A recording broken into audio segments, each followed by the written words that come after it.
Hello and welcome to this week's edition of Centre Circle, and I am Jermaine Brown. Former national player Richard Edwards says priority must be placed on who is given the job to coach national youth teams. Former national midfielder Richard Edwards says Jamaica must find a way to maximize on young talent coming out of the island. According to Edwards, the number of young players coming through the ranks should have put the island's football in a healthy state, but he says the development is not being done properly. When I think Jamaica capitalize on the quality of players with Jamaican background, me personally don't think they're capitalizing on the opportunities that they have right now. Because Jamaica, the amount of quality players that is at their disposal right now, we're supposed to be qualifying for every World Cup, both males and females. But I think lack of coaching and lack of vision from the coaches, because again, I understand them want to get local coaches, opportunities to grow, right? But when you look on the local coaches, Brian, all of the local coaches are teacher. All of the local coaches when them have in the program a teacher.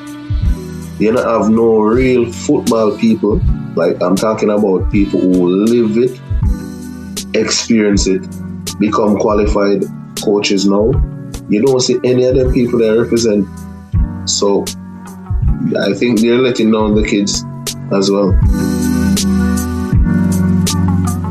But when asked about someone who lives and breathes the sport, like former national player Ricardo Bibi Gardner, who took charge of the national under-20 team 6 years ago, Edwards says there is more to it than what goes on the field of play. Even a great coach, maybe a great coach, teaching the game on the field. But the amount of problem with the off the field, mentally it affects all of the players. And that has been one of the biggest downfall in Jamaican football. Even while I was playing and listening to past players before me, they say the same thing. Edwards says all sectors of Jamaica needs to play a part in the development of the sport locally. Because at the end of the day, Jamaica's football is everybody's football. Everybody who have ties with Jamaica football is everybody's football, right? We have so many businesses in the country. Why can't we find a way to get them on board and come and support the cause? Because football, again, supposed to be playing 365 days of the year because of the type of weather we have. We shouldn't allow rain to stop player development from happening. So, that being said, we need more fields in the country, Brian. More field, and it doesn't necessarily have to be turf field for us to have good quality pitch, right? Coaching education are one of the biggest things. And when I say coaching education, when I talk about some random man just go GC Foster or the next school name, Michael Teachers College and say them are going to do a coach education session because them themselves need information. Them themselves need to seek knowledge as well. I see Andrew Edwards making some changes as a coach, as a local coach. Kudos to him for, going out of his way to try to find additional information so he can share with the youths. Jamaica also need a database system where as long as them find interest in a talent, them send that link for the player to register with the federation through that link, and then the federation monitor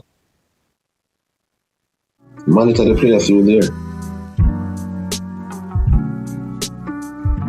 In 1999, former national coach Carl Brown was sent to England, where he did an understudy program at Bolton Wanderers. But Edwards says that would be difficult to do now for more reasons than one. It's possible, but it's not gonna come on the cheap. And I think that is one of the biggest struggles for most of the coaches, because I'm sure if they have ambition and they're ambitious, that's a part of the things that they will want for their own coaching development, right? But I know it's not gonna come cheap. Because to do something like that, to be away from your family for 6 months, you mean you have to, be living like 2 different lives, right? Because you're gonna have to take care of yourself wherever you are, and you're going to have to still continue to take care of your family, right, back home. So yeah, we have to think about the pros and the cons where that is concerned. But of course, it's something I'm sure most of the coaches, have been, aspiring to do. Every family different. Sometimes the coaches themselves may be the only breadwinner in them household. With pride, a man not gonna come tell you that, right? But at the same time, him still want to fulfill his passion, which is becoming a better coach, right? But it's not easy. It's not easy. Maybe the current coach can, probably do something different about it, like even send coaches to his homeland, because he's from Iceland, right? Yeah. So again, that's massive for him to that the head coach to be coming from Iceland and becoming the head coach for the national team speaks volume. He must be doing something right. And as for the senior Reggae Boys team, Edwards believes it's going in the right direction with coach Hamer Hallgrimson. I've seen changes with the past couple of games that I watched. I've seen changes. You can clearly see there's a system of play. There's a method that he wants, the players to continuously, use throughout. And every time, it doesn't matter who is on the pitch, you can clearly see that there's an idea, an identity of how, he wants the game to be played. It's that obvious than before. Before you just don't know which Jamaica you're going to get. You don't know if it's the one that's going to, possess the ball, move the ball across the pitch and try to penetrate whenever the opening presents itself, or you're going to get this English style long ball, this back and front, and you play for the second ball. We call it dump and chase. Yeah, sometimes that's how they play, but now you can clearly see that there's an identity in regards to how the coach. Edwards currently resides in Canada, where he runs the Touch of Class Technical Training School, which has attracted a large number of participants. Numbers speaks volume. If you're not doing something right, or people who seen what we're doing and also see where the players are excelling, they wouldn't want to be a part of what's going on. So the mere fact that they're, everyone is zooming in and realize that every player that comes out of our environment is excelling, they want to be a part of that. But why not? Why not? Why wouldn't you want your kid to be a part of something that, looking great, and you see greatness coming out of it? So we've seen almost 22 of our players matriculate into TFC Academy, and that within itself, says that we must be doing something right in our environment. For so many of the players that we worked with, make the transition to TFC Academy, it speaks volume, because COVID lasted for 2 years. And now, we're in 2023, and I can safely say that, all the players have been doing exceptionally well. So you see, because we're not an academy and we're only a technical training school, the only way we benefit from this is the turning over of players. When someone enrolls in our program, that's the only way we benefit currently. If I sit here and tell you that we're not looking at all, avenues of how we can fix this so we can benefit long term, I'd be lying to you, because, we're, dealing with our legal team, our legal department to, make sure that there's certain things that we have to do different that will make us one of the beneficiary for player development compensation years to come.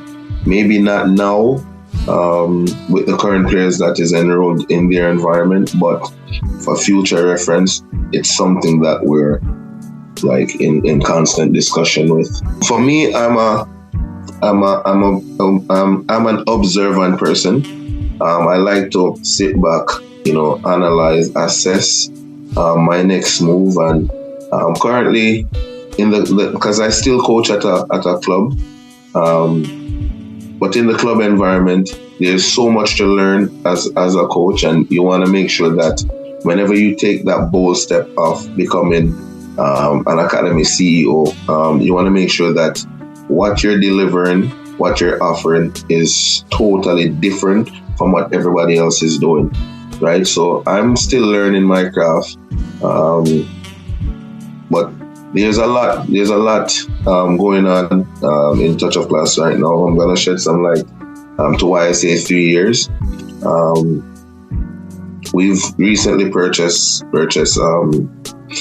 land to build our own facility, because we know, like with player development, one of the key assets is spending time on the soccer field, right?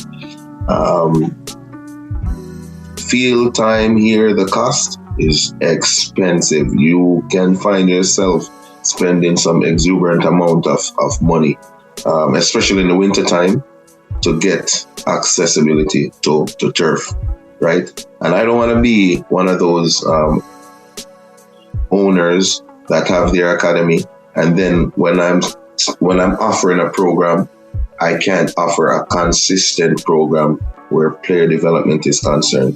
Another chapter has been added to Touch of Class, as they've now taken on a player's agency role, which is overseen by his wife. You know the saying, they say a happy wife, a happy life. My wife has been an intricate part of even me becoming a football coach. She saw that within me when I used to play, right? And one evening she said to me that, why don't you take on coaching? And I'm like, nah, man, I can't deal with that, man. Like coaching comes with too much disrespect, and I don't have the patience to deal with people when it comes to the disrespect, right? But anyways, years gone by, she went ahead and paid for a course, and yeah, as you know, there's no turning back. The first taste of like doing the first course, and then you understand what's it like, being coached by someone who understands what they're doing. It just lead me to be curious and want to know more information. And by wanting to know more information, I got the opportunity to work with a couple kids, and all I can say, Brian, the rest is history. So I'm grateful that I found myself with a wife that is very supportive and has a vision that she wants to invest in. Edwards explained that he cannot be an agent legally while also being a coach. You have to choose. It's either you want to become an agent full time, or you want to be a coach. But you can't have the best of both worlds. Legally or ethically, it's not something that you should do. It's in the rule book. It's in the rule book. Anyone who is doing that, you can get implicated, seriously, legally, seriously. So that's the reason why I enjoy coaching. I think that's where my passion is. I think that's where I found my niche, and I want to continue to do. I want to continue to coach because I'm curious. I'm a curious person, and I always want to gain additional information.